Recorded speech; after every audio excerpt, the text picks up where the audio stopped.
Welcome to the Church Sound Podcast, where kingdom culture, real life, and technology intersect. I'm your host, Prentice Thompson, along with the pastor, Caleb Windley. We're here to help you get through Sunday. Did you hear the pastor? What about your live streams, social media? We provide solid solutions for all of your multimedia needs. Let's learn something today. Let's go.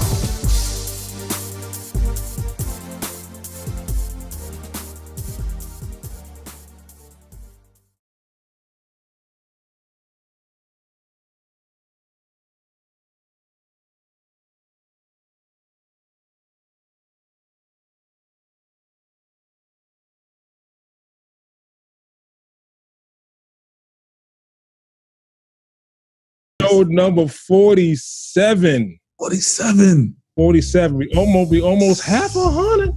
Bro, that's what I'm saying. Almost have 100. Come on, doctor. We getting there. Thank you for tuning in. We hope you enjoyed last week's show. We got a doozy for you today. Yep. We got a great guest for you today. And today's topic, we got a good topic. The topic is CHH then and now. Those who do not know what CHH is, it's Christian hip hop. I said it, Christian hip hop, or should we say Christian hip hop? So we got a great guest online today. And before we do that, let me just pay some bills. Yeah, let's do that. Thank our sponsor, Metro Podcast Studio, the hottest podcast studio in New York City. If you need anything for your podcasting needs, remote recording, audio recording, video streaming, video recording, podcast production, editing, they can handle it for you. Hit them up, metropodcaststudio.com for all your podcasting needs, and they will take care of you. Absolutely. While we get it together, I'm going to let the pastor bring in our guest. So people, I want to take this opportunity to introduce to you a great man of God. I'm going to read his bio. Strong D. God. Yeah, God. Now, come on now. Put your hands together, open your ears and get ready. Quote Christ in everything you do. That's this brother's his mantra. This is the progressive goal themed through the life of, quote, program manager, radio personality, and manager. His passion is for urban gospel music. Quote, envisions it to be a catalytic force which will help to usher the message of Christ to mainstream culture. He is the CEO of, quote, Christ Entertainment, a managing marketing and promotional firm which serves to equip and mobilize God's chosen vessels to strengthen the believer and plant seeds in the heart of lost souls through the guise of entertainment. Quote, currently gives you the best of Christian hip hop, pop, and R&B weekly on the Quote Christ show. I like to take this opportunity to introduce to all of you my brother, Quote. Yes. What it is. Thank you, brothers, for having me. It's good to be here. Wow. Good to see y'all. Yeah, man. In these quarantine streets. In these quarantine streets, as they say, right? In the panorama. I got a friend to be like, in the Papa John's. In the Papa John's. In the Papa John's. Got to be. Yeah, the pandemic is crazy, man. It's crazy. Man. So how's your family doing this time, man? Honestly, man, it's I can honestly say, there's a lot of people out there that's hurting, that's dying, that is suffering to pay bills, losing their jobs, and all that kind of stuff. For the most part, me and my family have gone unscathed by the grace of God. Thank you. It's funny how Jobs was always telling you, like, yo, look, like, we will never be able to let you guys work from home. It'll never happen. It'll take so much. You know how many jobs shifted to work from home in minutes, in March, in a matter of weeks. You know what I mean? Everybody was working from home. You know what I mean? So, by God's grace, we can just kind of continuing on with them some things, and everybody's been safe. Everybody's been good. It was an adjustment for the kids with the online learning. Not to go too inside baseball, but hey, man, we here. Yeah, everybody healthy. We here. How about you guys? That's amazing, man. That's amazing. The funny thing is, The last time we talked on the mic, you were interviewing me. Come on, as a radio host, at the radio station in Virginia. Yeah, that's what's up. Yep. I think it might have been 2010, 2011 time period, man. It was, wow. Like I said, right before my life literally changed, right around that same time period, man. So, interesting time in my life. Interesting time in your life, to say the least. But you know how it is, man. It's just the life we live in, especially now with social media. Yeah. You know, one thing will be going on in the background, and everybody will put the front on like everything is going well. Exactly. At that time, and like I said, at that time, and I lost nearly everything, but it was just a setup from God. From changing my character to I think I lost a job, I lost a car, lost a fiance, lost everything, the place I was living. Wow. But, God used it to tear me down and build me up. And then had it never went down like that, I wouldn't be where I am now. You know what I mean? Man. So it's God's got the plan, man. We just walk it out. Exactly. Yeah, he played chess. Exactly. We played tiddlywinks. I can't even say checkers. Come on. Yeah. You know what I'm saying? No, you played about He played chess. You're right about that. For sure. You know what I'm saying? So, before we get started into the show, we do this thing called Sunday School. All our people out there know what Sunday School is, the funny stories that we tell in church. Yep. And about church. In church.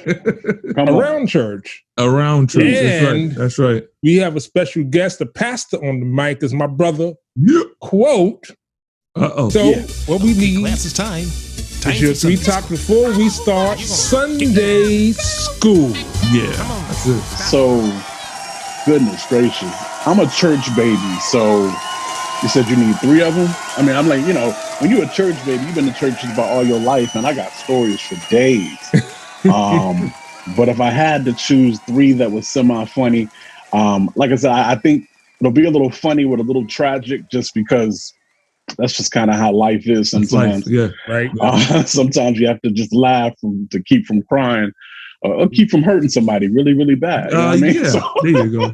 There you go, too. So, like I said, the first joint, I guess the topic would be more like a comic books in Sunday school. So that would be one. And then the other one would be probably like, let me think of a topic for this one. Like down south youth explosions or events, whatever the case may be. Down south. Yeah. Okay. You know what I mean? And then the last one would probably be like rappers turned pastors and the out of town prophet. Those would be my 3. Yeah.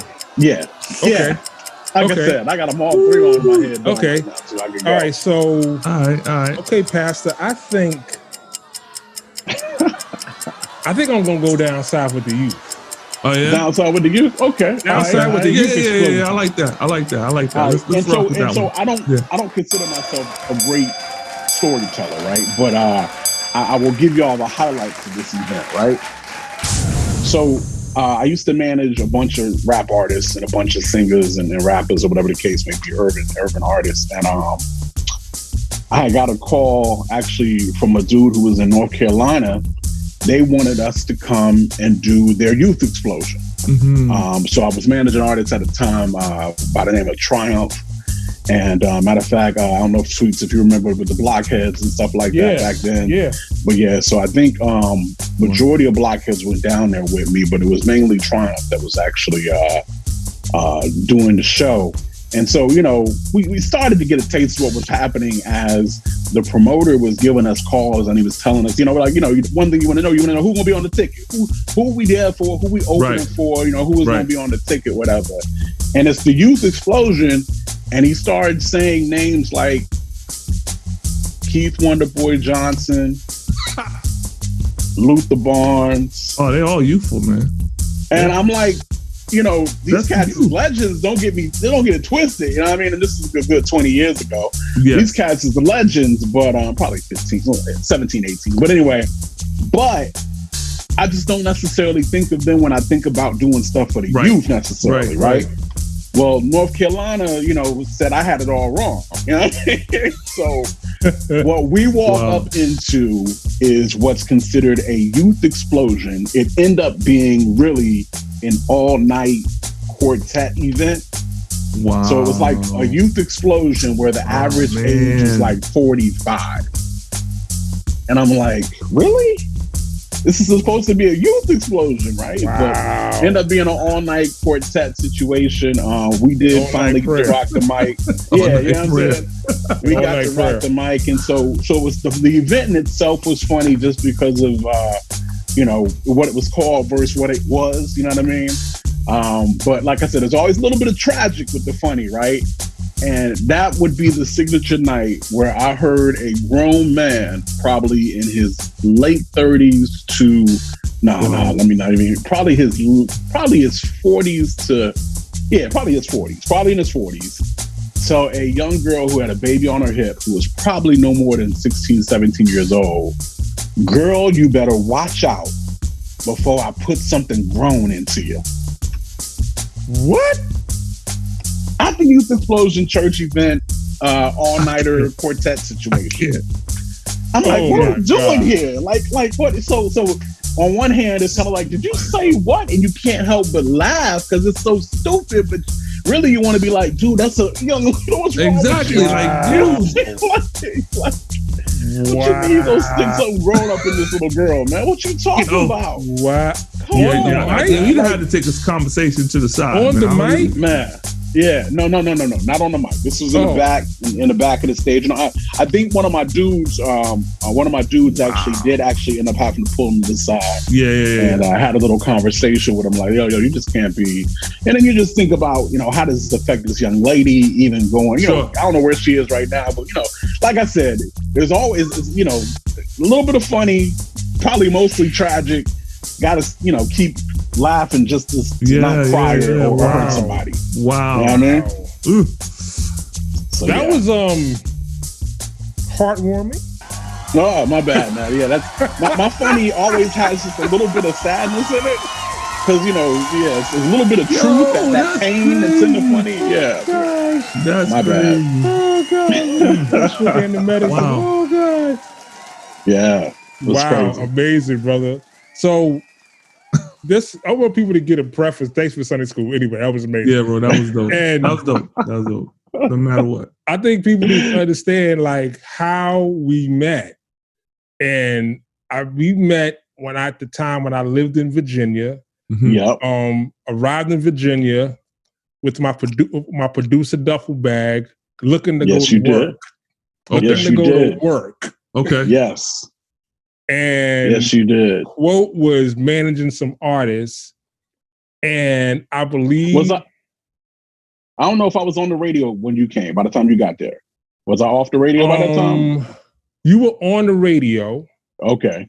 You were on the radio because everyone kept telling me, "Yo, you gotta check my man Quote." And I was like, "Who's Quote?" Because none of it connected. Got you. It's like, got you. Quote.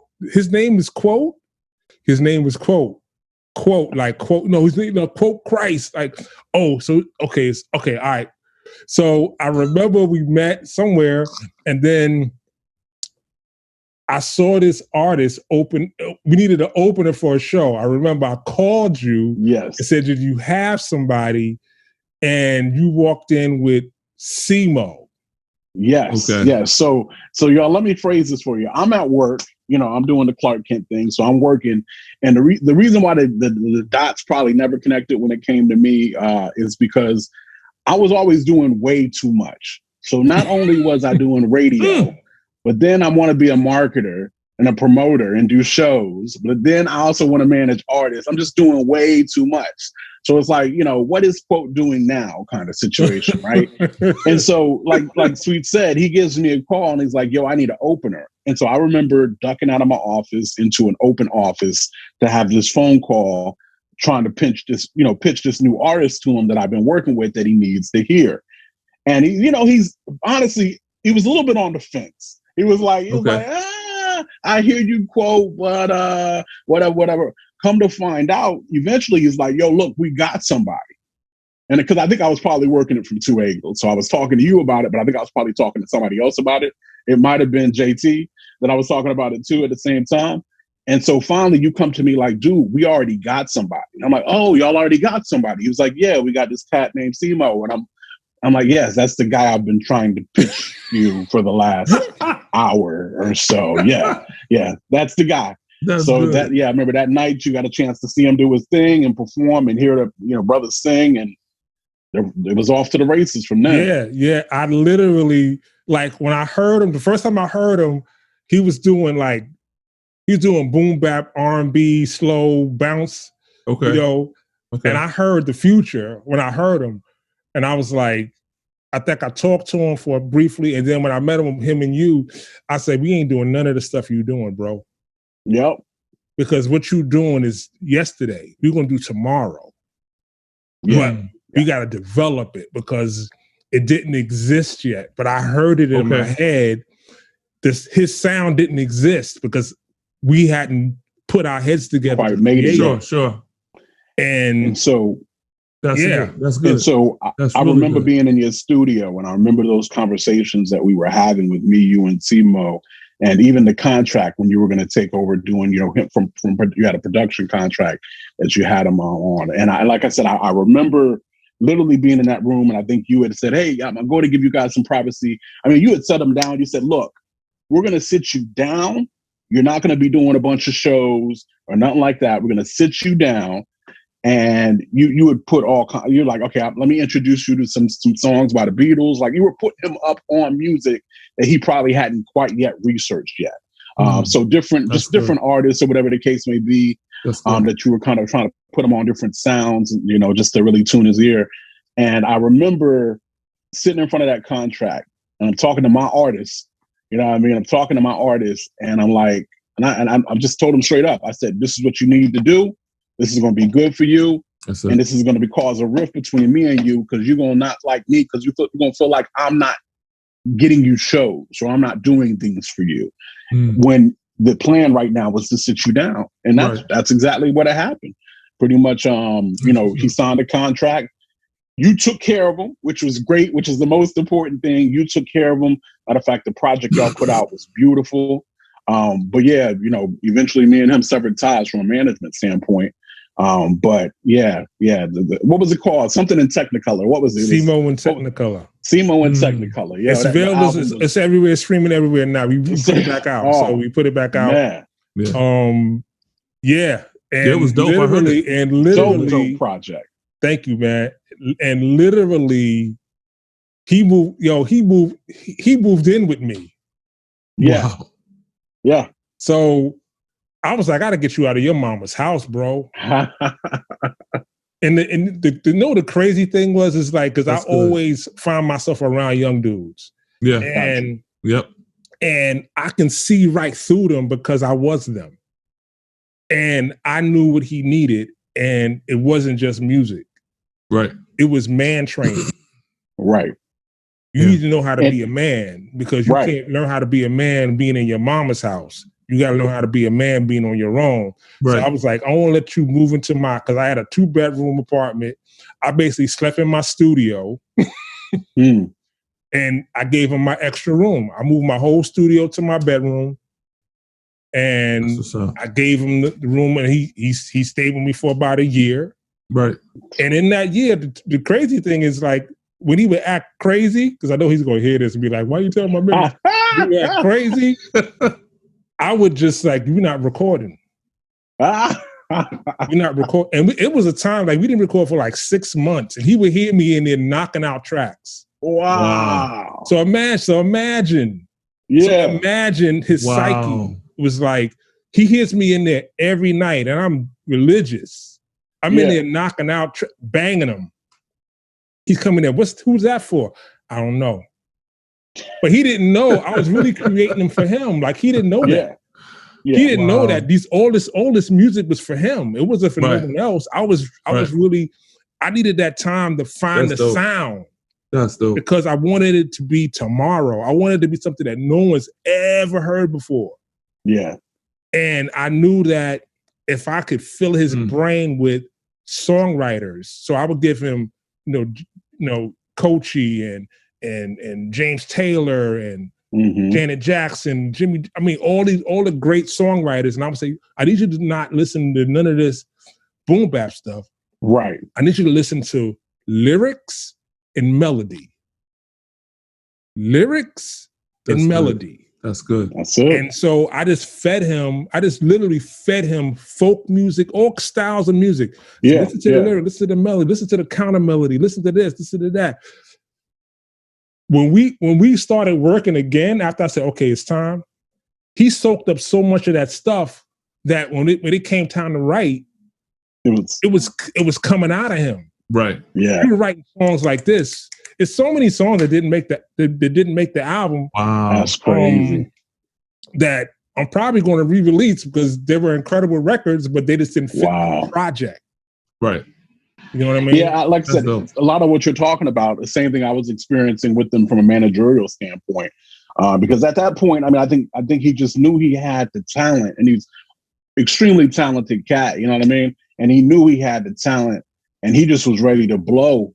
And, you know, so it's different conversations we just had, just growing pains, and just, hey, look, man, like, what would you even do if you blew right now? Like, think about, I think that might have been something, one of the conversations we had, like, yo, I would go back and pray right now and tell me, you know, like, come back and holler at me about what God shows you about what your life would be like if you blew right now. I think that might have been one of our conversations at one point. And he came back and he told me, and he was like, dude, I think you hit it, because what God showed me won't pretty. You know what I mean? Like, I believe that. So I'm trying to recollect 15, 20-year-old conversations, but man. But it was extremely talented cat. And that project that you guys put together was ridiculous. Yeah, well, it was. It is. Thank you. So since we're on the topic of artists, so how did you get involved in hip hop, period? You know, that's an interesting thing there, because honestly, I love hip hop. I do. I love hip hop. But if I could be completely honest, hip hop is the mistress. Yeah. Hip hop is definitely the mistress. I am an R&B head. Okay. Give me some smooth R&B, some neo soul, some 1950, you know, jazz, you know what I mean, type, you know, some big jazz type stuff, you know, that's more my spot. And hip hop she just kind of snuck in there and was like, let me holler at you. and I guess I went wayward, you know what I mean? Like, for real. You know what I mean? And so that's kind of my experience with hip hop. I was more of an R&B cat, a young church baby, you know what I mean? And I just remember there being a point in my life where I think, matter of fact, it was Silk's let me lick you up and down till you say stop. When my parents heard that song, they was like, nope, no more secular music in the house, shutting it all down. Wow. And so, I mean, I remember bawling just as a kid who loved music and adored music, and dare I even say probably even worshipped music. Right. I remember bawling my eyes out, just how do you take this away from me? But what it did is it caused me to really dive into the internet and, you know, Prodigy and slow dial-up AOL connections as I, you know, begin to find out what music was out there from a Christian standpoint in hip hop and R&B and different things of that nature. Mm-hmm. Wow. So when did the migration to for you with radio, like how did that even begin? So with radio, yo, shouts out to Oral Roberts University right now as we made it to the Sweet 16. You know what I mean? Shout out to Ray. That's because no one's played it. Yeah. But listen, I'm at Oral Roberts University. Wow. And I am a freshman in college. And I am slowly flunking out of school because I'd never been away from my parents and really didn't have that discipline to really do, go to class and do schoolwork. And eventually I started to put together this, because I'm a DJ in my heart. I'm not a real DJ, but I'm a DJ in my heart. I'm a radio guy. I'm a talking head. And so I started to put together this 7 CD mix literally called Jesus Jams 2000, and this is like 99. And it was called Jesus Jams 2000, JJ2K. I mean, and I put together this 7 CD mix of just a bunch of songs from the 90s up until, pretty much covering all of the 90s, 90 to 99. You know what I mean? And the new hit song that was out at the time was Mary Mary Shackles. Just dropped. You know what I mean? So that was the hot new joint. But like I said, 7 joints. And what I would do is on the 7 CDs mixes, at the beginning of the mixes, I would talk. And I would get on and I would introduce the CD that you were hearing. And we would do little skits and little different things like that. And just like I'm a radio host pretty much. And even at one point had somebody in the booth with me and we was just acting a fool, whatever. And I think it might have been my uncle who heard the CD and was like, yo, young nephew, like you got something here. Like not only of this great music that you have the ability to put together as a DJ or a program manager, but, even you talking on it really, really connected. And I was like, cool. And I remember talking to my man, DJ Destiny, in about 2001, a couple years later. And he was supposed to be teaching me, how to do the 1s and 2s. And we never really had the time to do it. And, never really could get it like talking about. And I said, but look, I'm going to do this radio thing. And I was talking to Ricardo Flo and Ty Scott of Platinum Souls before anybody knew who Platinum Souls was. Wow. This was very early Platinum Souls. And I'm like, yo, look, y'all, I'm going to do this radio thing. And I went to Hampton University. They were doing this trial out where they probably had somewhere between 80 and 150 people try out. And it's probably me and 4 or 5 other people that made it. And that began my radio career. WHOV and Hampton University. Wow, we just had Louis on like a couple of shows ago. Straight? Yeah. Yes. Yep. Louis was on there before I was there. Louis was on there before I was there, for real. I remember turning it on sometimes and hearing Louis. Gibbs was on there before I was there. Don't get me wrong, I think I took it to the next level. You know what I mean? But shouts out to Louis. Had I not heard Louis do it first, I wouldn't have known probably that a guy like me could get in there and really do it, the way I wanted to do it. Right. So how would you define your style as a radio host? My thing, man, and I've always, this has just kind of always been my thing, man. I always wanted to be the cat that if Cats was out, on a Saturday night, smoking, drinking at the club, whatever. And if they fell asleep, hung over, and they woke up the next morning on a Sunday morning and was listening to some music, I was always that cat that wanted the Christian music to be like what people were used to hearing on a regular basis. Sure. You know what I mean? So, of course, the big station that, for hip hop and R&B back then in Hampton Roads, and I guess still now as well, was 103 Jams. So I wanted there to be music from a Christian perspective that I could spin on 103. And cats would not know necessarily, stylistically at least, that it was Christian music until it was probably too late. Right. Until they would have caught up. Medicine. Exactly. Yeah. So that was always my style, man. Just always loving hip hop and R&B and many styles, and then even pop, honestly. So hip hop, R&B, pop, a little bit of it all. Wanted to mix it all together and just give it to the people, because I felt like, especially at that time, people just did not know it existed and they yearned for it. You know what I mean? Yeah. So it's a different world now, but that's how it was back then, for sure. Yeah, I remember back then, because I was the DJ around that specific time as well. I don't know if you ever heard of DJ Flame. Probably have. Yeah, I know the name. Not to be confused with the artist. Good friend of mine. Okay, good friend of yours. Okay. And we used to do some events together. So it was different when you listened to what was playing on the radio, what was mainstream, and then here comes gospel, and gospel still doesn't make the cut. Some of it sounded good, and then along comes cross movement. Right. And once cross movement, how did cross movement even did it translate for you in your region as it did for us in ours? So you was up north. You was in New York. Yeah. I was in the Bronx. So they was in Philly. Okay. You know what I'm saying? Yeah. So do you remember Rap Fest? You used to have. I did Rap Fest. I DJ'd Rap Fest. Yep. I used to go to Rap Fest every single year. We probably knew each other, bro. I'm telling you. I'm positive. I am. What was your DJ name back then, Caleb? Well, see, it translated because it went from street. At one point I was D Smooth, then I turned to DJ Revelation.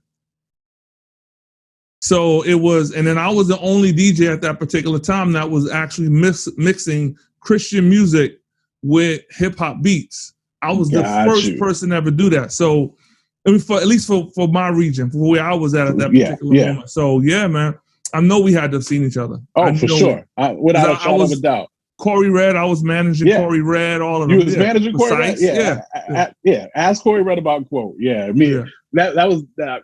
I love Red. You know what I mean? And I mean, to this day, I could see Red, and Red is going to be Red. Oh, you know what I mean? He ain't going to be nobody else. He don't change. He's going to be him. Yep. You know what I mean? And that's just a beautiful thing. You know what I mean? I mean, there's some quotes that I've just in interviewing Red and just hearing him talk have just stuck with me throughout the years, whatever the case may be. I'm trying to remember one right now. I'm afraid to say it. I'm afraid I won't hit it on point, but pretty much it was just, the warning, the bewaring of people, and even in our own lives of loving to do the master's work, right? And not knowing the master, or not, we're chasing after doing this ministry thing, but we ain't chasing after God. You know what I mean? That kind of thing. It was something he said it a lot smoother. In your area? If in my brain, I would say it's a big issue everywhere. That would be my thought. Or at one point in time, or even now, probably. I think it's very easy to get caught up in this seducing the work, the work God. In general. You know what I mean? But not and then God the praise himself. of the work and all that and stuff like that. Yeah. Yeah. So, what I noticed, I don't know if you noticed it, but we used to have like round tables. So we would bring all of the Christian rappers together and just kind of talk with them and do like a symposium and say, look, one thing you guys got to get is y'all need leadership. Because a lot of them was not connected to pastors. A lot of them didn't have pastors. A lot of them didn't go to church. They read the Bible. They loved God, but they just knew that they had this gift and they needed to get it out there. So how was that? Did that translate into where you was at as well? It's funny you said cross movement, right? Because I felt like in that time period, cross movement, I felt like brought a level of leadership, right? They did. And so I believe, they had their flaws and their issues as well. And sometimes people try to deify CM, but no, they had their flaws and issues as well. But they brought a structure and a leadership to things and an outward accountability to things. Right. You know what I'm saying? There was an outward accountability, even though that might have been lacking on some inward accountability, possibly. But yeah, I feel like cross movement became the standard per se for a certain time. Right. And that was leadership. There was always that case of people still not necessarily serving their local body and submitting to a local pastor per se. But I do believe that got fixed to an extent in the early millennium, probably up to about 2009 or 10 or 11. And then I believe as recently, to be honest with you, that's kind of gone back awry a little bit. Possibly. Yeah. That would be my thoughts to that. But when CM hit, CM was, and it's hard to explain what's, I think it was this. At the end of the day, being raised East Coast, Wu-Tang was it. You know what I'm saying? Wu-Tang just did what Wu-Tang did. And I think CM was just the closest thing for us to compare to them. And that's what, not only were they skilled, lyrical, the whole band, but the fact that they came in that format, it helped to raise, the level and the standard of who they were. A bunch, and I say that because there was a lot of other very talented MCs out there at the time. Very much so, that were doing before cross movement. And, unfortunately, they don't get a lot of love, from the the ETWs to the the T-Bones of the world. T-Bone, Grapevine.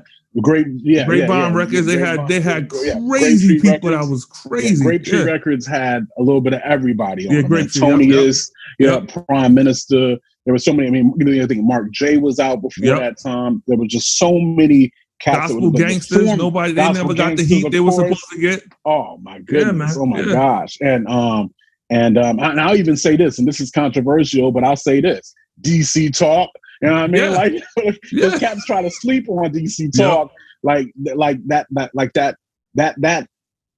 that movement of DC Talk, and then of course the transition into Goatee Records is very important to that of Christian hip hop. Whether or not people realize that or not, they got to remember. You know what I mean?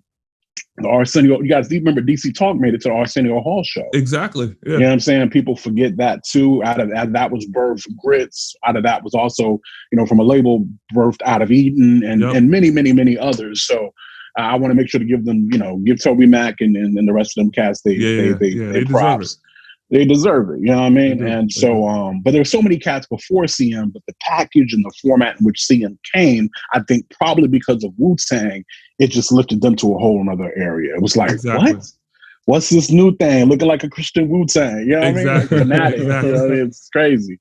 Yeah, they killed it. Yeah, that was like before salvation for me, because I remember my younger brothers bringing me cross-moving CDs, and I'm like, I'm about to be in the studio with Foxy Brown. I'm like, who is this? Right. Exactly. Right. Who is this? No, this is the new thing, man. It's Christian hip hop.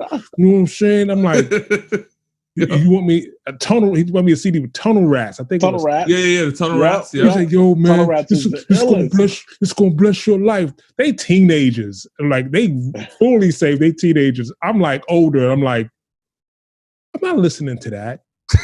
I'm not listening to that. No, but we all grew up in the church together. I said, no. I've been left. Y'all still there because y'all gotta be because y'all live with mommy. So don't come to me with this. The Tunnel Rats and the cross moving. Bring the CDs over and leave them at my crib. Wow. Yeah. Leave them at my crib like they witnessing to me. That's my big brother, man. He just lost. But God got him though. But God got him. It wasn't through the Tunnel Rats. I hear that. I hear you. Let me ask you: was in what killed CCM?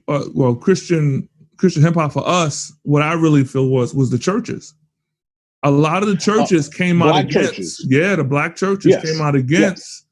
Yes. Holy hip hop or whatever you want to call it, saying that was not godly. Did you see that in your area? Oh, for sure. Yeah. Oh, yeah. No. And it's part of the Christian hip hop story. Unfortunately, a lot of black churches closed their doors to a lot of these artists that were trying to, rap. They closed the doors to them, and unfortunately, what that did is that caused them to run into the arms of white pastors, and a lot of the Reform doctrine, who was standing there with open arms, like, come, and they came to them and they learned a little bit more from a theological standpoint, and honestly, there was a bit of a tension because a lot of Christian rappers at that time period were looking back at black pastors like, for first and foremost, we've now learned this stuff. Why didn't y'all teach us this? But not only that, but there was a level of arrogance because now we feel like we know more than you guys do as well. So that was a big, that was a big shift in Christian hip hop, and where Reformed theology really kind of got in there at a lot of those seminaries, which, brings us to today's time where there's a lot of breaking away of that because of the social justice issues that have happened within the last couple of years. I mean, they've been happening for years, but now has become a mainstream issue within the last year or two. Spotlights on it, like exactly. We see you, exactly. We really see you, right? Really, yeah. We really see you. So with you doing terrestrial radio and seeing the impact in the area. We had 7 cities. How has that changed from terrestrial radio to now streaming?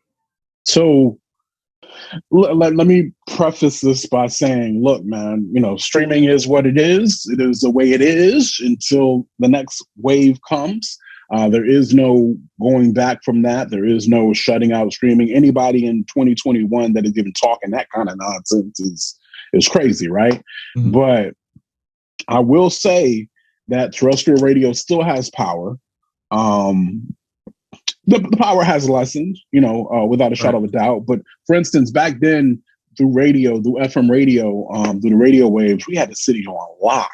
Literally, my job on Fridays on WHOV was to act as almost like a traffic cop. You know what I mean? Or like those people that the airlines, that the airplanes come in. What do they call? Okay, I don't know. But I was one of them people, pretty much. That was my job. I play you the hot music. And then I tell you where to go. Hey, if you're out on the beach, Club Feliz is doing this tonight. If you in the Peninsula and you in Hampton, hey, this is jumping off over here. And we'd have artists flying into town and at these different churches and doing different things. And I would just guide people to where to go and what's going on in the area and be like the one-stop shop, you know what I mean, of where the culture in Hampton Roads. We had a very strong, very, very strong Christian hip hop culture in Hampton Roads, Virginia. Wow. When did it kind of wane? Because I remember when I first got to Virginia, like I'd never been to an urban gospel event. Yeah. Ever.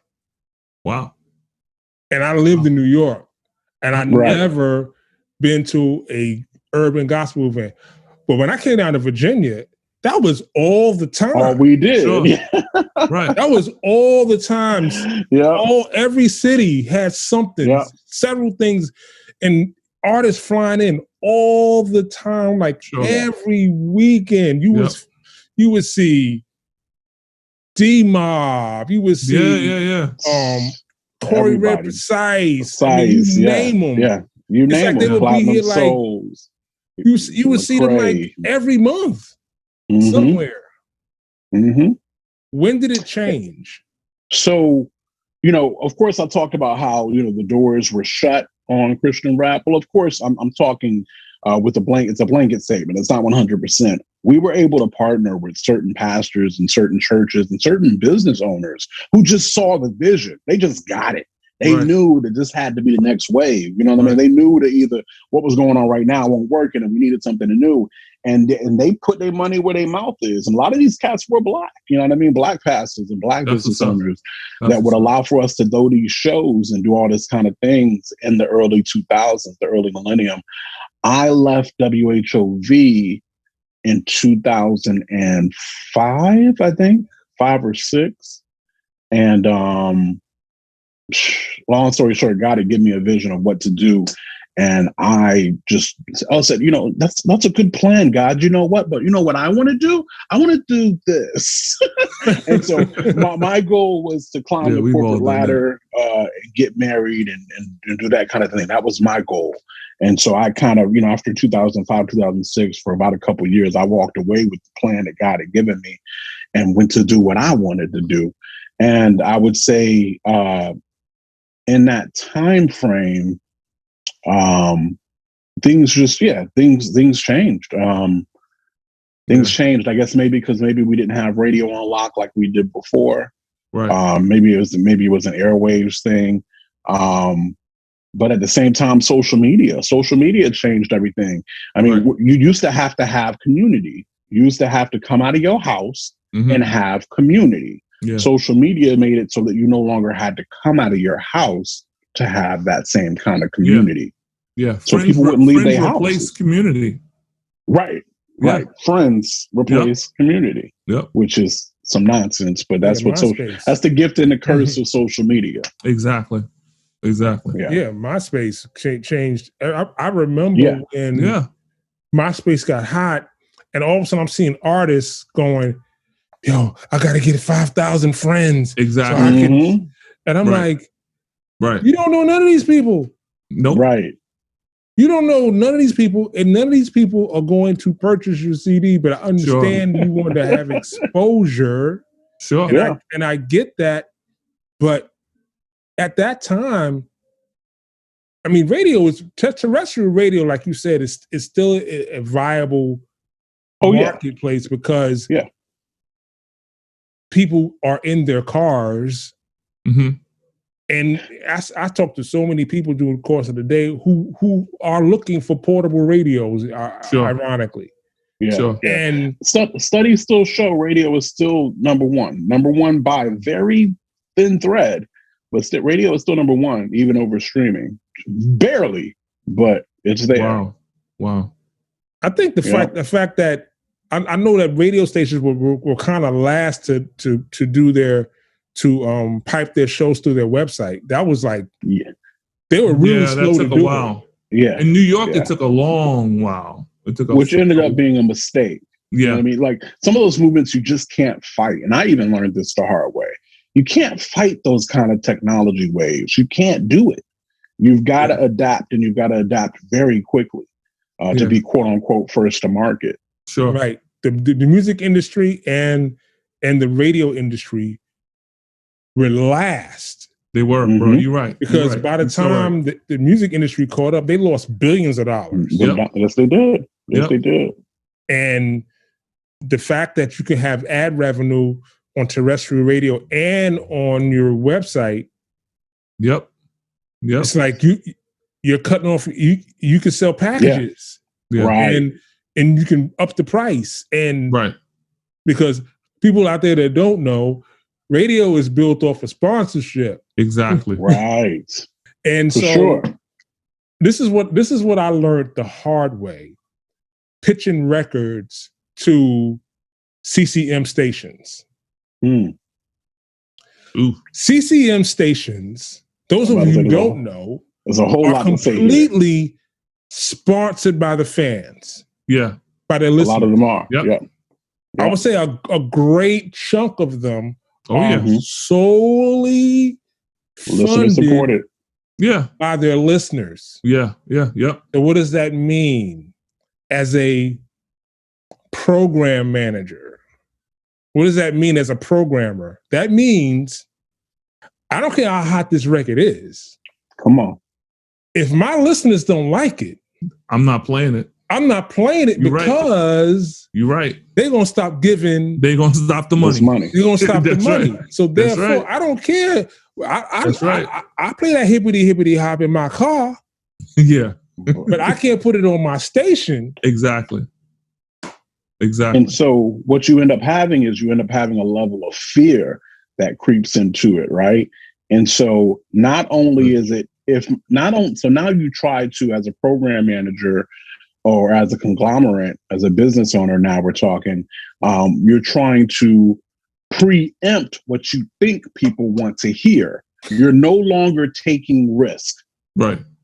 You're no longer taking risk. You're not trying, as a radio head, when I was doing radio, my job, and even if now, if I'm doing podcasting or whatever, my job is to guide my listeners, to teach, train, guide, expose, the whole bit. It's not their job to necessarily tell me what they want to hear. I mean, that's a nice thing, and that's there. Don't get me wrong, it's there. We like to act like, but honestly, I am just like an MC. I am a microphone controller. I'm controlling how this goes, whatever the case may be. And nowadays, because things are so business oriented, there's no risk. There's no guiding. I'm not trying to guide you or expose you or break an artist. I'm trying to now make sure that this sounds like this so that it can blend in easy with what my listeners already used to. Right. Not knowing that your listeners will probably go with you if you try to go a little outside the box, but you're afraid because you don't want to lose this money. Right. These ads. Yeah. That's so true. I remember as a producer, I learned this from a great engineer, Prince Charles Alexander, who makes all the Bad Boy records. Like he's a great friend of mine, and he did a lot of business together. And he would tell me there's a pace to radio. There's a rhythm to radio. And what happens is you want to make your songs at a certain pace so they fit into the flow of the radio. Now, what you do as a creative is that you get the pace, but you do your thing inside the rhythm. So this way, even though it's fitting to the pace, it's not that. It's just the pace of radio. So there's only a few times, and I could name one producer, Timbaland, that changed the pace of radio twice. Yeah. Wow. Yeah, you're right. Yeah. You're right. He changed the pace of after a while, and this is how you could tell. Those of you who are listening. When what's the record? Oh, the Leah record dropped. When the Leah record dropped, everybody was trying to make a record like that. Like that, yeah. So he changed the pace of radio. Then Justin Timberlake, when he did that record, he changed the pace of radio again. Yeah. So there's a pace to radio. So when you listen to the radio, those who listen to the radio, right, you're going to hear it at a certain pace. Right. You can pick songs that change the game. Doves Cry, Prince. Right. Change the pace of radio. Yeah. So if you're trying to fit into a box, you've already lost, because record companies or creators were making records for 3 months ahead of time. Exactly. Not making records for now. So what I would learn to do is, as a producer, is I listen to what's happening, I turn the radio off. I listen to what's happening and I turn the radio off. I listen to the radio for months, because if you don't do that, you start creating what's on the radio. Exactly. And what's on the radio is about to leave the radio. Right. And so by the time your record comes out, it's past what you created. Sure. Yeah. So I learned that as a young producer, being around vets. It was like, listen, you're dope, but learn the radio so this way you can get on the radio, and the record label can see you as a visionary, and they'll be more willing to take a chance with radio promotion, promoting the record and the artist that you develop, because you understand the pace of radio. Right. And I think one of the things that killed, I know, New York CHH was you had Christian artists that then tried to sound like what was on the radio, but by the time they got their song finished, they still had a mark against them because it was Christian. Yeah. Because New York City never really had a Christian radio station other than WWRL that really had said, I'm going to take a chance on some gospel music. And so by the time we would get to hear a song, it was like, that was last year's beat. Why do you sound like last year? I hear your message. Your message is good, but your music is last year. And that's one of the things that hurt us. It really hurt us, man. It really did. No, I can see that. Yeah, like it's been a long journey, but yeah, it's definitely like I said, everything is streaming. Everything is streaming, and numbers and analytics and playlists and all that. And I'm not here to fight that. I've got a bunch of curated playlists that I now make and stuff like that, because that is where it is. So explain to the listeners what a curated playlist is when you compare it to like getting your record on the radio. Like, well, I mean, and I'll be honest with you, it's the same and different. It's the same, but yeah. And then I'm not even going to try to come at you like a expert on this, right? Because I'm actually still trying to learn it all as well. But it's the key thing is the same playlist we would make and create and send off to different recording entities or whatever the case may be. These are now represented from a streaming platform. So the same way people were trying to do payola and do whatever they were trying to do to get onto radio formats and get into radio playlists, they now do the exact same kind of things to try to get on certain streaming playlists who have a certain amount of listeners or subscribers or whatever the case may be. So now it's just transitioned to, Spotify, Apple Music or whatever with these same kind of playlists that people fight to get a spot on. Yeah, it's like the mixtape game. It's just like the mixtape game. Yeah, the mixtape game. Because I remember plenty. I ain't gonna say no names. I'm not gonna say no names. But I would, man, I'm not gonna say. I'm not gonna say it. I'm not gonna say no names. But you get calls from some brothers with the mixtape game back in the day.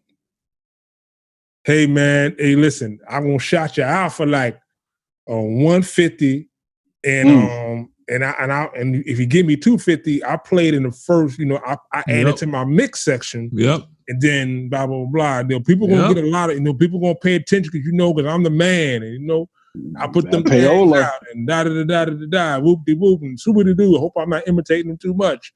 But anyway, so right. Yeah, man. You know what I'm saying, cousin? You know what I'm saying? Yeah. You had to throw that in there. You had to give it away. That's my man. I'm not gonna blow him up, but dude. Yeah, no, that's my dude. It's been a minute though. Yeah, it's been. God bless him. He's getting over COVID, man. So COVID, prayers out to the cousin. Yeah, for sure. So quote, what do you see us going? What do you see the future for CHH, just based upon where you are? So I'm in a weird position because I'm to the age where I've seen things happen in cycles, because things happen in cycles, right? Sure.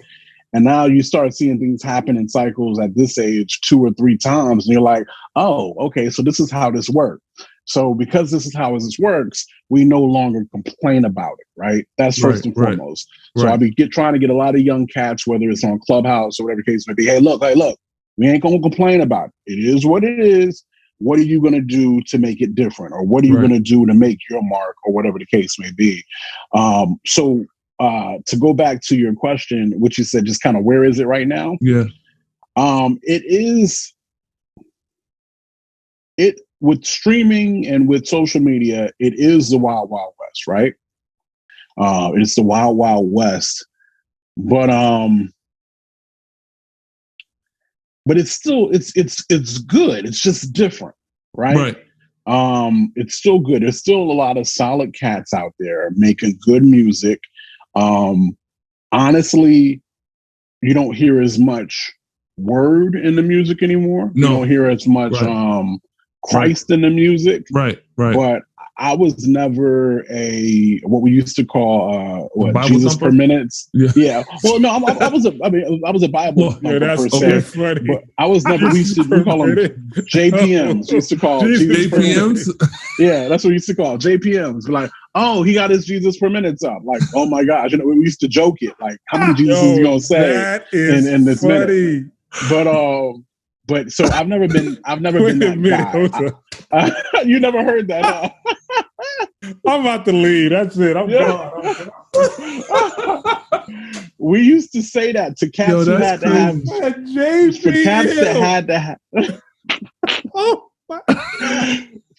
for cats that had to have Jesus in every single bar. You know what I mean? You know what I mean? That's what we would say. I know a few. Yeah. Sean calls them the lyrical oracles.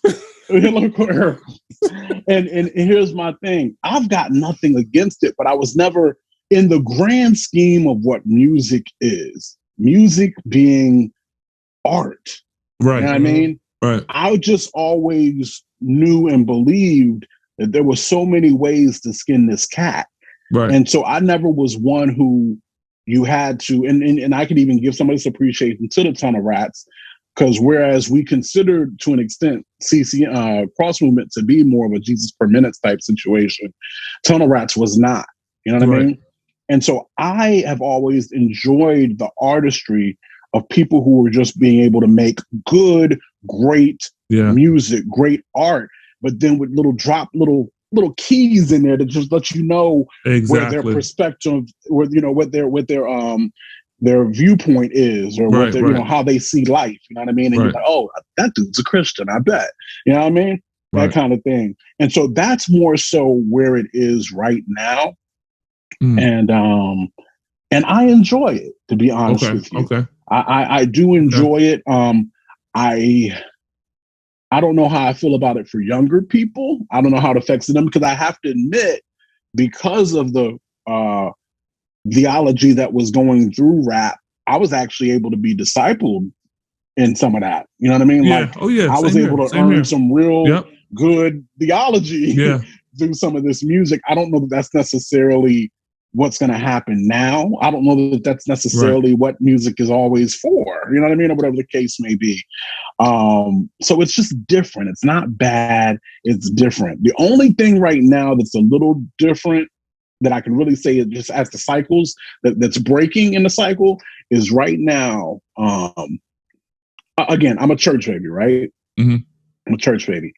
I choose not to cuss. That's just my thing. Right. But I've always known Holy Ghost filled, spirit believing Christians who cuss. So I've always known that, right? So it wasn't something that necessarily bothered me. It was something that I decided not to do, just maybe not trying to mess up my witness or whatever the case may be. But if you did it as a believer, it didn't really bother me, right? We are starting to get a lot of that more. We're starting to get that more in the music. I have heard 2 songs that actually had that in it, and I was like, did it just say that? Yeah. And so on one hand, I'm like, I hear you and I understand, and I know that's not a salvation issue, so I'm not gonna, I'm not gonna really get on you from a radio perspective, though, or even a playlist curator perspective, though. You just alleviated your song from being able to be. Your song can't be on my playlist, though. Right. You know what I mean? Or if I was on radio, still, I can't play you on the radio with that. You feel what I'm saying? Mm-hmm. And so I think that's the thing that we're getting a little bit more freedom. Like I said, I love art. I love music. I love those liberties. I love that freedom. I love the creativeness. I love the creatives.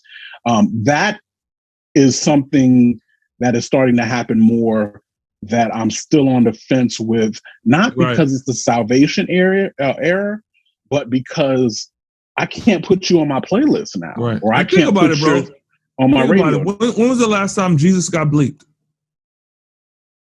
Well, but you have to think about it this too. Jesus never got bleeped. Well, he never got bleeped, but listen, jokes. But listen, before that time period, calling the Pharisees a brood of vipers, would have been considered a curse, a curse of sorts, whatever the case may be.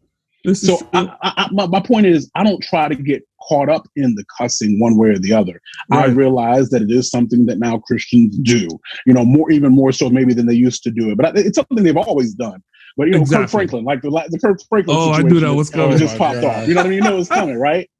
And so my thing is, I chose not to do it, and I think I'm glad I chose not to do it, because I don't have a taste to do it. You know what I mean? Sure. But I have always known Bible believing true Christians who cussed, and so I was like, okay, it's not what I would do, but I ain't gonna knock your hustle and your walk. And let's keep it moving. But when it's put in the music, it does stop us from being able to sometimes share it. Right. And ultimately, you want to experience and you want to share music. Right. Especially if you're a music pusher. Wow. You know what I mean? Wow. That's dope. Wow. So how many playlists are you doing, and what types of playlists are you doing? Right now, I've got I would say I've got about 3 or 4, but there's really only 2 that I really focus on. Mm-hmm. One is strictly Christian hip hop. It's literally called Christian hip hop, pop, and R&B, and that's literally what's it called. What it's called. It's on Spotify and Apple Music, and it deals with about I would say probably about 7 to 8 hours of about 150 songs or so of Christian music, the new stuff, whatever case may be. I'm real diligent with my playlists. I've always been big as a program manager. So for instance, I might get because I'm getting submissions all the time. I'm hearing music all the time. And I might get 80 songs. I might get 150, 200 songs. I am going to shrink that down. Yes. I'm going to shrink that down to 80 myself, just out of just nonsense. Just, okay, that's not good, or that's not what I want, or maybe somebody did cuss in this. It was a hot track, but you cussed in it. Sorry, maybe you could send me an edited version, a radio version. I don't know. Anyway, all that to be said, I'm going to shrink that list down to 80, right? Wow. This is then what I do. After I shrink it down to 80, I send it out to 10 randoms. 10 random music lovers of different demographics, different sexes, different whatever. And I say, hey, look, out of these 80, send me back your top 30. Wow. And so they all send me back 30. I then take that list, put it together, and maybe out of all these top 30s, I see which came up to be the most, like which people like the most. And I might put 40 into my new playlist for that quarter or for that month or whatever the case may be. I love the organic energy of that. You know what I mean? You know, I'm the first knife, you know what I mean? But I realize that even as I get older, I still I'm not going to know what's hot more than somebody. So there's some teenagers and some kids that I send stuff to. I send stuff to people my age too. I send stuff to people in their 20s. I send stuff to people in their teens. You know what I mean? Because I want all that feedback to put forth the best list I can. And that's my Christian hip hop, pop, and R&B list. My next list is more so me more than anything else. It's a mixed list. It's it mixed mainstream with Christian hip hop, pop, and R&B. It's called my Got Fish list. And it's actually, there's a restaurant in Hampton Roads called Got Fish. And if you walk into their, yes, it is. If you walk into their restaurant, this is what you'll hear. You'll hear the Got Fish playlist that I created. The owner is good friends of mine. I literally saw him build the business from the ground up. And basically the Got Fish playlist, it's a bunch of 90s R&B and hip hop, 2000s, you know, what's smooth and what's hot now, mixed with a bunch of Christian hip hop stuff, R&B and stuff. So it's like a mixed playlist. It probably runs about a good 350. I think I've got that playlist to be about 10 hours long or something. It might be longer than that because it's supposed to go through a shift of them being able to be in the store, you know, and people come in and out and stuff like that. But in the midst of making that for them, it's become a thing. So now people want to get on this playlist. They don't realize that it was just something we did for a restaurant that we continue to keep up for. You know what I mean? So, you know, as that restaurant grows and continues to franchise out, they'll continue to have it in their stores. They sent out an email to their people, I think maybe a week or two ago, saying, hey, look, you love the vibes inside the stores, carry the vibes with you. Here's the playlist. You know what I mean? They're pushing it out to their consumers too. So that wasn't even supposed to be a real playlist. It's supposed to be something I was doing exclusively for them. And I come to find out people love that playlist, and I enjoy listening to that playlist. You know what I mean? So those are the two that I really, really focus on right now. Wow. So are you still, you know, being a talking head, like doing interviews? And I haven't really done the talking head thing since probably early 2019. Do you miss it? I miss it like crazy. And what I've actually substituted for is now it's just kind of the promotions game. So once a year, me and my partner, C. Goss, we do the biggest Christian hip hop show in Richmond. Yes, C. Goss, yes, Corey. So we do the biggest Christian hip hop show in Virginia annually, every year. It's called Domination. It happens in June. I see them promoted. Yeah. We've had Bizzle. We've had Aaron Cole. We've had V Rose, Propaganda, Wande, Ruslan, so many acts, and then we've got 6 artists lined up for this June that I have in my head that nobody knows yet. We've already booked all the artists and everything like that, and we're gonna try. You know, we're gonna see what COVID. You know what I mean? Everybody's getting their vaccinations right now. We canceled last year, so this will be. You know. We'll see if people are ready to come out. It seems like, at least in Richmond, people are coming out more. And so with the vaccinations and stuff, we'll see in June when the summer hits if people are ready to come out for another show. We've been averaging around 300 to 600, probably about 400 to 600 people at these events. It's been great. And people in the industry has taken notice. A lot of people across the country hit me up on it. So it's when you got the promo, when you got the commercial done to shoot it to us, man, we for sure. For you. Oh, definitely appreciate that. So that's been the passion for the last couple years. But what I want to do, people don't know this. Like I said, I love DJs. I'm a DJ supporter. So I actually am parts of I'm on a board. It's 4 owners, 4 of us. We own this record pool called XRP Record Pool, and so that's you? Okay. Yeah. So so I'm 1/4 of XRP Record Pool, And so it's pretty much a record pool that where we allow DJs to come in and do what they do. But what we do is we make them give us playlists. That's our thing. We make them give us playlists because people don't realize. I mean, a lot of DJs, young DJs, they don't realize, a DJ's playlist is their currency. That's their goal. You know what I mean? This is what I spend. This is what I support. Right. This is what I stand behind. This is mine. And a lot of young DJs don't know that right now. And so playlists are everything. And so we make them submit a playlist to us monthly. That playlist therefore creates a top 10, a top 20, a top 50. Not only that, but then you can go in there and you can see what region certain DJs are playing what in what region. Just bringing more structure to CHH is my goal there. And the reason why I brought up XRP is because, that's been one of my other passion projects. But with that, what I want to do is I've been doing this my whole career, 3-hour radio show. It's time out for that. You know what I mean? It's time out for that. It's no longer real in what we do right now. Outside of cats that actually go into the station, that's different. So what I want to do is I want to take this top 10 monthly, and I want to go back and do a Casey Kasem, man, and do a 1-hour show. 10 songs of the month in Christian hip hop, pop, and R&B.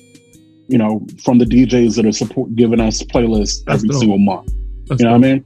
So many times people put lists together and it'd be like them and one other person, or them. This is my top 10, or this is my top 20, or this is me and one other person's top 10 or top 20. No. Give me 50 to 100 DJs. Now we've got a top 10, a top 20, a top 50. We've got real numbers here. Yeah, that's called test marketing. Yes. Yeah. So that's my thing right now. So if all goes well, by the end of 2021, I'll be back on the radio doing my thing.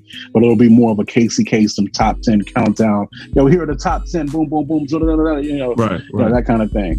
That's dope. If people want to send you music, where do they send it to? Right. Yeah, I'm an email cat. That's if you want to really get me, just hit me on the email, quote@quotechrist.com. Again, that's quote QUOTE @quote Christ CHRIST.com, where we quote Christ in everything we do. And so hit me up there. And then of course, quote Christ for all the social media platforms if you want to do some follow-up. Amazing. Brother, this has been amazing. Man. It's so good to see your face, man. Same. So good to see your face. Getting old, man. Well, you don't seem to age. That's what I don't like about you, Sweets. Yeah, man. I've been trying to steal the juice from them. I ain't finding it yet. You know what I'm saying? What in the world, man? You ain't never seen me with glasses on, man. I had to start wearing glasses and everything, man. Sweets he don't age. I bathe in milk and I got my Jesus beats up. You know what I'm saying? Yes. No, my Jesus bars, my GPL. I don't know. That's what he turned into this pastor, but we ain't gonna talk about that.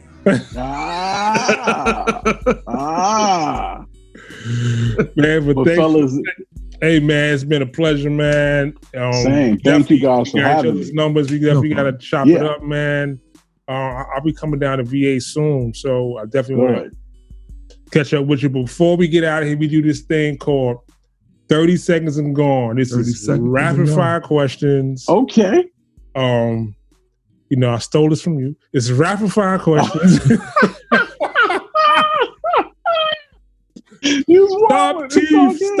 Stop, Steve, stop. Yo, for real, inside information, the reason why they call me Quote, all right? Yes, it was something I believe God gave me. Yes, it was for Quote Christ and Quote Christ Entertainment, Quote Christ Radio, all that jazz. But the reason why they gave me Quote is because I would always take other people's stuff and I would always make it 10 times better. And DJ Beef and DJ Steel just didn't really seem to work. So I quoted, I just quoted. You know what I mean? I copyright it. I'm not going to forge you. I'm gonna give you your credit, but I just quote it. You know what I mean? Well, thank you. So you can quote me. I'm quoting you right now. Hashtag borrow a little bit. You know what I'm saying? Yeah, hashtag borrow a little bit. No, hashtag let me hold that. Let me hold that. Yo, I'm ready. Let's do it. You ready? Okay. Question number 1 for 30 seconds and gone is, what's your favorite broadcast mic? Ooh.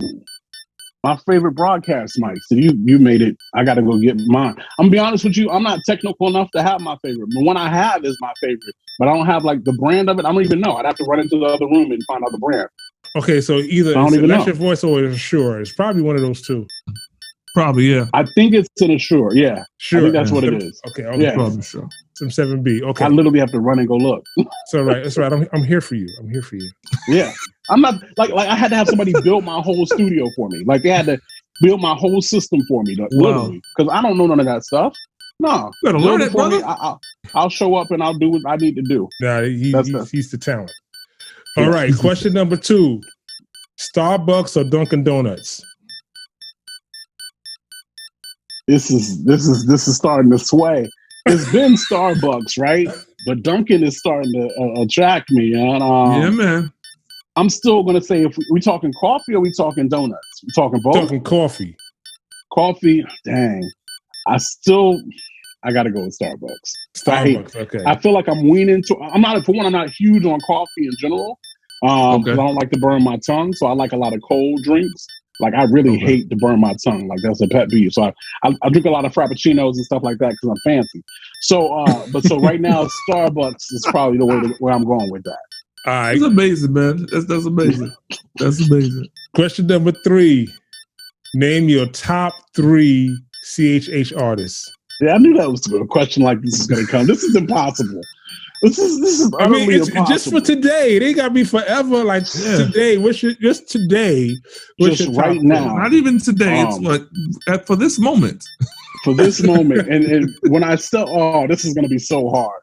But I'm going to say right now, in this moment, I enjoy Aha Gazelle right now. And I didn't think there was a time where I really wasn't feeling Aha. So I'm really kind of surprised at that. But I really enjoy Aha Gazelle right now. I feel like I'm going to be a little cheapened when I say probably KB and Bizzle. No, that's not. No. Let's go Bizzle and Aaron Cole. Okay. Those would be my 3 for today. If you made me do it, KB would be a close 4th maybe there. Okay. I hate this question. Dope, anyway. KB, yeah. KB is dope. There was a time where I really wasn't feeling KB, but right now KB is a beast. There was a time where I wasn't feeling Aha, was more so on some character stuff than actually music, but he's a beast. Aaron Cole from VA, that's the prodigy. That dude is sick. That's just, man, bonkers. Yeah. All right. So comparing yesterday with today, is artwork still more important? Is art more important? Album artwork important still?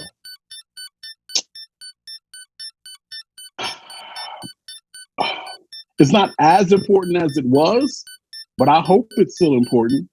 But it's not as important as it was, unfortunately, in my opinion. Okay. You know what I mean? Because we used to go into the store and you see all these cassettes, that. All that joy. Not only that, but then you got the liners inside. You can see I don't know who wrote what, features, played on what studio they recorded in, who was the engineer. I'm like, I can't get none of that information. None of that information. You got to get online and try to. We got to go to the song. We threw it like produce the song like right. That's so I feel like it's less important now, though it is still nice when I see it, and it's good. Right. Great. Okay, so since you're a church boy, we're gonna go church on you. These some tough questions, huh? It's just 30 seconds, and then you can leave. Okay. You good. I'm just saying it's just tough. I didn't expect it to be this tough. Favorite book of the Bible. Favorite book of the Bible for me is gonna probably be, even though I'm an Old Testament cat, it's probably going to be Philippians. Okay. Yeah. There it is. You're off the hook. You reach your pain and your discomfort. 30 seconds is gone is a wrap. I want to thank my boy Quote. Thank my boy Quote for showing up. And we really appreciate your time, brother. I'll let you know when this airs, so make sure you get it ahead of time. Yeah. And make sure you guys check out his show, check out his website, quotechrist.com. Yeah. And if you want to get on his Yeah, right now, it's all about the playlist. It's all about the playlist. You want to get on this playlist? Right now, it's all about the playlist. Let's hit them up right at quotechrist.com. You got it. And like I always say, keep God first in everything you do, and we see you next time. Yeah, birds. Sound Podcast. Yes, sir.